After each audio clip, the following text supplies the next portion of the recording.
Hello student, this is part 10 of chapter 1 resources and development. In this part we read about soil erosion. Soil erosion के बारे में हम read करेंगे and soil conservation, किस तरह से soil को कंजर्व किया जा सकता है, प्रोटेक्ट किया जा सकता है for future generation. The denudation of the soil cover and subsequent washing down is described as soil erosion. देखिए, किसी भी सोइल का अपनी जगह से हटना, it's called soil erosion. Soil का या मिट्टी की अपनी जगह से रिमूव होना, या जो रिमूव के कारण है बहुत सारे हो सकते हैं, लेकिन अपने प्लेस से रिमूव होना, हट जाना, it's called soil erosion. The process of soil formation and erosion go on instrumentally and generally there is a balance between of two. देखिए, सॉइल का फॉर्मेशन और इरोशन दोनों के बीच में बैलेंस बहुत ज़रूरी है. Sometimes this balance is disturb, लेकिन कभी कभी यह जो बैलेंस है डिस्टर्ब हो जाता है ड्यू टू ह्यूमन एक्टिविटीज़. इसके पीछे चाहे ह्यूमन एक्टिविटीज़ हो, लाइक डिफोरेस्टेशन, जैसे कि deforestation, overgrazing, construction and mining etcetera. While natural forces और ह्यूमन एक्टिविटीज़ के साथ साथ कुछ नेचुरल फैक्टर्स भी हो सकते हैं. For example wind, glacier and water lead to soil erosion.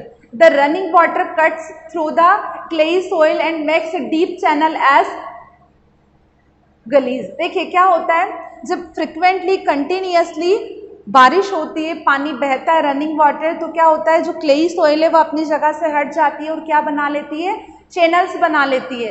The land becomes unfit for cultivation. और इस तरह की जो लैंड होती है क्या होती है, अनफिट फॉर कल्टीवेशन, कल्टीवेशन के लिए अनफिट होती है, and is known as bad land, और इसको बेड लैंड के नाम से जाना जाता है. And the Chambal basin such as land are called रेविन्स.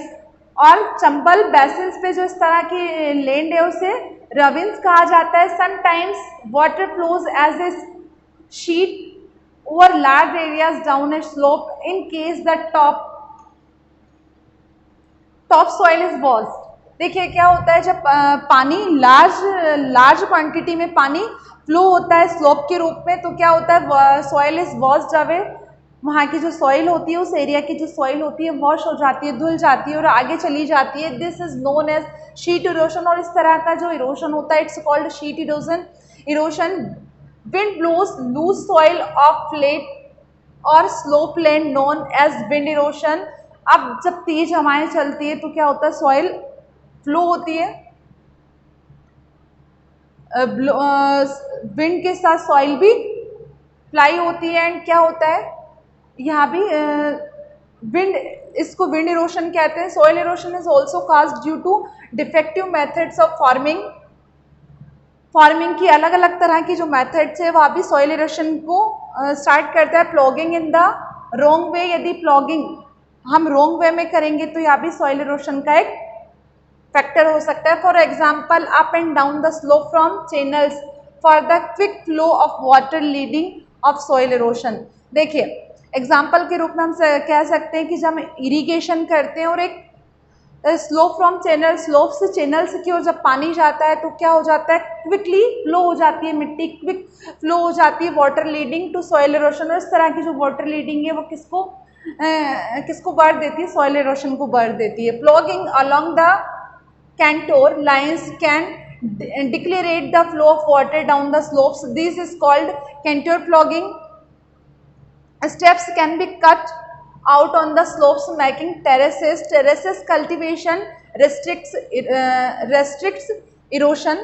Western and central Himalaya have well developed terrace farming. Large field can be divided into strips. देखिए, इस प्रॉब्लम्स को दूर करने के लिए स्लोप्स बनाए गए, स्ट्रिप्स बनाई गई है. और यदि स्ट्रिप्स बनाकर इरिगेशन किया जाएगा तो ये जो सॉइल इरोशन की प्रॉब्लम्स है इसको कुछ हद तक कम किया जा सकता है. Strips of grass are left to grow between the crops.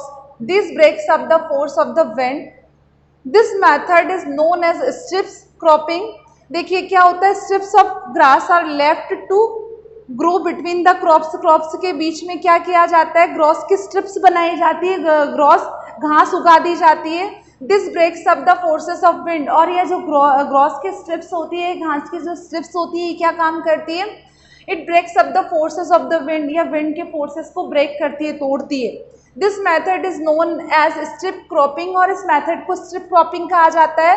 Planting lines of trees to create shelter also works in the similar way, और जिस तरह से ग्रास की स्ट्रिप बनाई जाती है, उसी तरह से हम क्या कर सकते हैं, प्लांट की लाइन प्लांटिंग कर सकते हैं, ट्रीज प्लांट कर सकते हैं। To create shelter also works in a similar way, और वहाँ भी सिमिलर वर्क करेगी, जिस तरह से स्ट्रिप ऑफ ग्रास वर्क करती है, उसी तरह से जो ट्रीज की लाइन है यहाँ भी वर्क करेगी। Rows of such trees are called shelter belts, और इस तरह की जो रो होती है ट्रीज की जो लाइंस बनी होती है, it's called shelter belt, shelter belts इन्हें कहा जाता है। These shelter belts have contributed significantly to the stabilisation and sand dunes in the establishing the desert in the western India, और जो वेस्टर्न इंडिया है, डेजर्ट पार्ट है India का, वहाँ पर सैंड ड्यून्स इस्टेब्लिश करके और ये शेल्टर बेल्ट्स बना के हम सॉइल एरोशन को रोक सकते हैं, और काफ़ी हद तक